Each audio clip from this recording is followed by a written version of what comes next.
Dalam satu dekade terakhir, Amerika Serikat rajin mencurigai China soal meningkatnya perkembangan senjata nuklir Beijing. Karena takut tersaingi oleh China, Amerika Serikat menyatakan ingin menambah koleksi persenjataan nuklirnya. Namun, China yang merasa terfitnah oleh tuduhan yang disebarkan Amerika Serikat menegaskan bahwa justru Washington lah yang seharusnya lebih menahan ambisi penggunaan senjata nuklirnya. Lantas, apa yang sebenarnya diributkan oleh China dan Amerika Serikat soal persenjataan nuklir?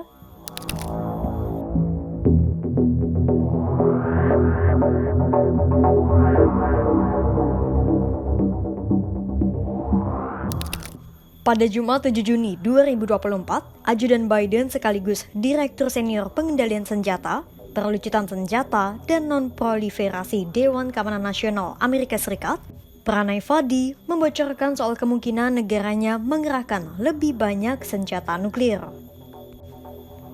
Fadi menyatakan pada tahun-tahun mendatang, Amerika Serikat mungkin harus mengerahkan lebih banyak senjata nuklir strategis. Alasannya tidak lain karena merasa terancam dengan perkembangan nuklir Rusia, China, Korut maupun Iran. Fadi menyatakan tak mustahil bagi Amerika Serikat untuk mengubah kebijakannya soal pembatasan senjata nuklir jika tak ada perubahan dalam interaksi transfer senjata di antara Rusia, China, Korut, dan Iran. Fadi pun melempar tuduhan kepada Rusia, China, dan Korut bahwa ketiga negara itu tengah menggenjot produksi beragam variasi senjata nuklir. Lantas, bagaimana tanggapan China?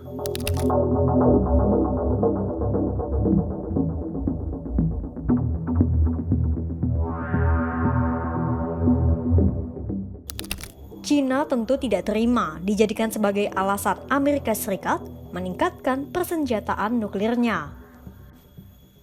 Hal itu disampaikan oleh juru bicara Kementerian Luar Negeri China, Lin Jian, pada Selasa 11 Juni 2024. Lin Jian menegaskan bahwa China masih berpegang teguh pada doktrin nuklirnya, yaitu tak mau menjadi negara pertama yang menggunakan senjata nuklir. Pejabat Kemenlu China itu juga menekankan bahwa Beijing tidak akan dan tak tertarik untuk bersaing dengan negara lain dalam adu kekuatan senjata nuklir.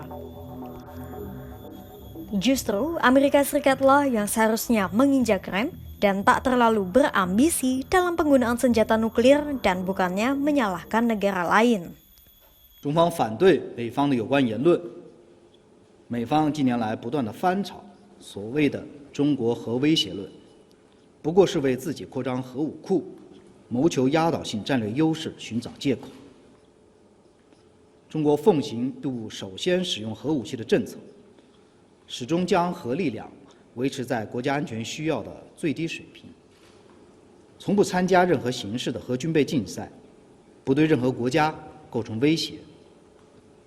我们奉劝美方，作为拥有最大、最先进核武库的国家，美方应切实履行特殊优先责任，进一步大幅、实质地削减核武库，而不是向其他国家转嫁责任，甚至威胁要部署更多的核武器。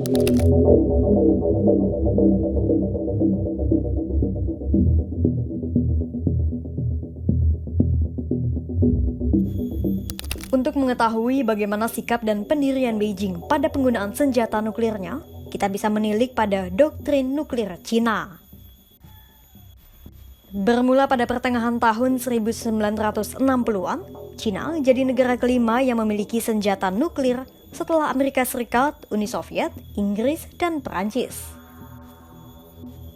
Meski China menyatakan bahwa negaranya telah sukses melakukan uji coba nuklir pada tahun 1964, namun China juga jadi negara pertama yang mendeklarasikan bahwa tak akan menggunakan senjata nuklir terlebih dahulu, kapanpun, dan dalam kondisi apapun.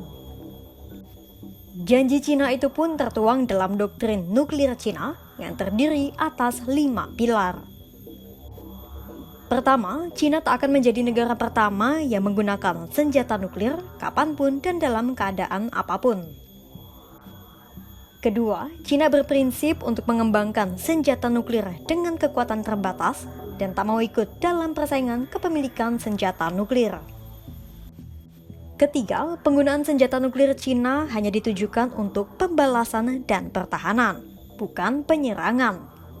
Maka dari itu, senjata nuklir China pun berfokus pada rudal nuklir berbasis darat.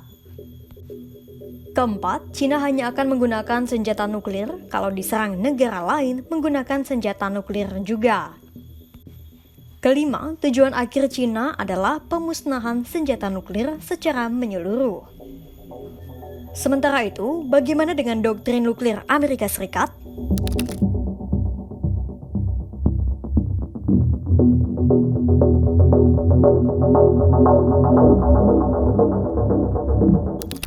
Dalam laporan Kementerian Pertahanan Amerika Serikat pada tahun 2022, Washington memperbarui deklarasi nuklirnya dalam Nuclear Declaration Policy atau NPR. Dalam deklarasinya, saat mungkin bagi Amerika Serikat untuk menggunakan senjata nuklirnya jika Amerika Serikat dan negara sekutu serta mitranya berada dalam ancaman ekstrim. Jika di China, senjata nuklir baru digunakan ketika negaranya diserang dengan senjata nuklir. Namun, berbeda dengan Amerika Serikat.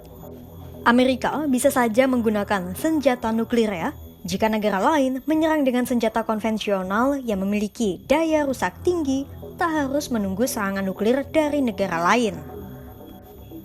Meski demikian, Amerika Serikat berjanji tidak akan menyerang negara yang tidak memiliki senjata nuklir.